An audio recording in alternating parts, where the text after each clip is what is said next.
Hello everyone, welcome back to our new video. In this video, I will give you more information about the top 5 best cameras over $2,500 that are available on the market. I made this list based on my personal research, and I tried to list them based on their price, quality, durability and more. To find out more information about this product, you can check out the description down below. Don't forget subscribe this channel for view future videos. Okay, so let's get started with the video.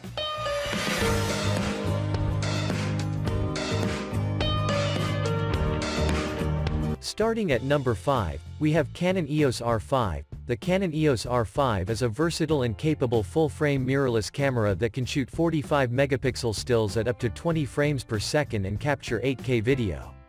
The EOS R5 has a comfortable grip, well-placed autofocus controls, and 3 control dials for quick setting changes. The viewfinder and screen are lovely, with a high FPS setting that looks great but reduces battery life. The camera feels solid without being too heavy and promises weather sealing. The AF system covers 100% of the frame, detects both humans and animals, and is extremely effective for all kinds of moving subjects. The camera starts and responds near instantly. It can shoot long bursts at up to 20 FPS using the electronic shutter. Battery life is pretty good, though reduced by the fast viewfinder mode. JPEG images offer pleasing color, excellent detail, and low noise. Raw dynamic range is excellent, though not class-leading, and the in-body image stabilizer helps ensure sharp handheld photos even at very slow shutter speeds. Video quality at the highest settings is truly excellent, though heat becomes an issue. A standard quality 4K mode gives near unlimited recording with output that's only a little less detailed than its peers. It's very easy to switch from stills to video and back. Video AF is reliable and 10-bit capture provides HDR or flexible log options. Although heat buildup limits how long you can shoot super high-quality video, the EOS R5 remains an excellent all-around option for photographers of all kinds. The EOS R5 could easily find a home among landscape, wedding, event, and even sports photographers that are looking for a well-built, do-it-all mirrorless camera. Moving on at number 4, we have Leica CL. The Leica CL is a 24MP mirrorless camera that shares much with the company's TL2 but relies on physical controls rather than a touchscreen. The CL uses Leica's L mount, with TL designating those designed for crop sensors. Aside from the red dot, solid metal body, and price, the CL doesn't stand out from other APS-C mirrorless cameras in terms of features. The CL doesn't have many physical controls, but it has the important ones, most 2 control dials on the top plate, whose functions can be toggled by pressing the button in their centers. The touchscreen remains a big part of the user experience, and is used for setting the focus point, navigating menus, and swiping through images. There's also an optional electronic viewfinder, though it's easy to tap the touchscreen. A useful OLED panel on the top plate makes it easy to see current settings. Something unusual about the CL is that it has no I/O ports of any kind, not even USB. It has a 49-point contrast detect system that was suspect as borrowed from Panasonic. Leica claims that the CL can shoot continuously at 10 FPS with focus locked on the first shot.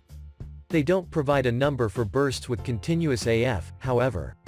The CL's battery life is rated at 220 shots per charge, which is significantly below average for its class.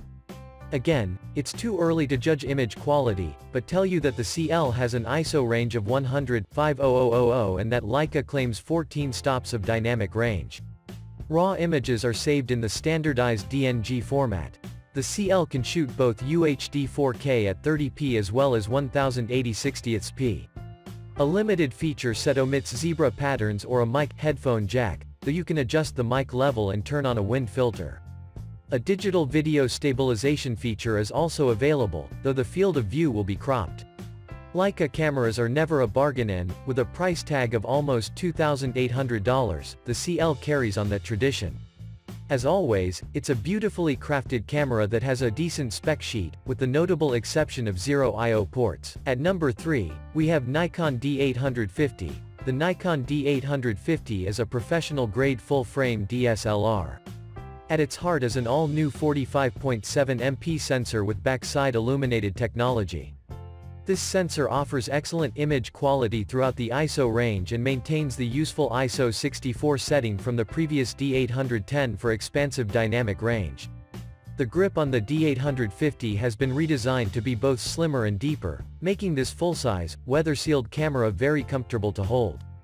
The new AF joystick on the rear helps you get the most out of a 153 PT autofocus system inherited from the flagship D5, and the D850 is capable of firing at 7 fps 9 fps with an optional battery and grip. A redesigned shutter mechanism has all but cured the mirror shutter shock issues. That 153 PTAF system makes the D850 an incredibly flexible tool, allowing you to shoot sports nearly as effectively as a full-blown professional sports camera. The only hiccup is that the D850's subject tracking mode, 3D tracking, works very well for single shots, but can stumble or hang up in burst shooting. Switching over to zone or single-point focus remedies this. Face recognition through the viewfinder, particularly when using the Auto Area AF, remains a Nikon strong point. The image quality from the D850 is impressive. The base ISO value of 64 allows the D850 to continue to measure up to some digital medium format competitors in terms of dynamic range, and despite the high megapixel count, noise levels remain very well controlled at higher ISO values. The JPEG engine has been tweaked, offering pleasing color and better sharpening and noise reduction. The D850 isn't likely to be anyone's first choice as a pro video camera, but Nikon's been hard at work beefing up its features. It's the first Nikon DSLR to offer 4K video using the full width of the sensor, and slow-motion 1080p options have found their way into the camera as well. There are now zebra highlight warnings and focus peaking, though the latter isn't available when shooting 4K. The biggest issue plaguing Nikon at this point is poor autofocus performance in live view and video, which may limit the D850's appeal to run and gun video shooters. The D850 is the most well-rounded DSLR available in late 2017. It is a remarkably versatile tool that, when used properly, can result in class-leading imagery. ISO 64 offers excellent dynamic range and general image quality, and when it's properly calibrated, the D850's autofocus system offers impressive precision, even at 4.6 MP. As a full-size DSLR, the D850 remains a bulky option, and while the video is improved, it could be improved even further. Despite these shortcomings, it's hard not to recommend the D850 for serious amateurs and professionals looking for one stills camera to do it all. At number 2, we have Olympus OM-D EM1X. The EM1X is Olympus's pro sports camera, featuring fast burst shooting, sophisticated AF, and a substantial twin grip design. It's currently Olympus' most advanced and most powerful camera, but image quality is similar to many less expensive options already on the market. The EM1X has a large number of direct controls but also provides extensive customization of buttons and how they behave. The magnesium alloy body is rated to IPX1 standard, a higher level of endurance than most cameras. In common with other professional or advanced cameras on the market, users can expect a bit of a learning curve and a time investment to get the camera set up the way they prefer. Continuous autofocus performance is good but doesn't quite match the very high mark set by other pro sports cameras. Still, subject tracking is impressively sticky and the mode that detects cars, planes, and trains work largely as promised. The camera operates swiftly, with short boot-up times and instant response to your inputs. Battery life appears solid, which expect given the two high-capacity batteries. The EM1X is built around a similar sensor to the EM1 Mark II and offers comparable image quality. The new handheld high-res mode combines multiple exposures to offer at least 50MP images. There's also a tripod mode. The 4/3 sensor means the images will be noisier than its larger sensor peers but will have more depth of field at any given f-number. The EM1X shoots good quality DCI 4K 24p but never quite achieves its advertised bitrate, leading to some motion artifacts. It also offers log shooting in 8-bit 4:2:2 output, but its other 4K modes are more modest. Despite the fast sensor and processing, there's number 60p option, but the camera's stabilization is very impressive. AF tracking performance in the video is also very good. Despite its modestly sized sensor, the EM1X is the largest, and likely best built, Micro Four Thirds camera on the market today. It is also one of the swiftest to shoot and operate, but for a camera geared toward pro photographers shooting sports, action, and wildlife, it falls slightly behind the competition in terms of AFC performance. And finally at number 1. Panasonic Lumix DCS-1H. The Panasonic S1H is a video-focused 24MP full-frame camera capable of 6K video capture. It's built around the L-mount developed by Leica and offers high-end video features in a stills video hybrid camera. The S1H is an SLR-shaped camera but features controls and on-screen displays that cater to videographers, and the interface has been designed to match those of Panasonic's professional VariCam series. It's a bit heavy for a mirrorless camera, but not when compared with pro video cameras.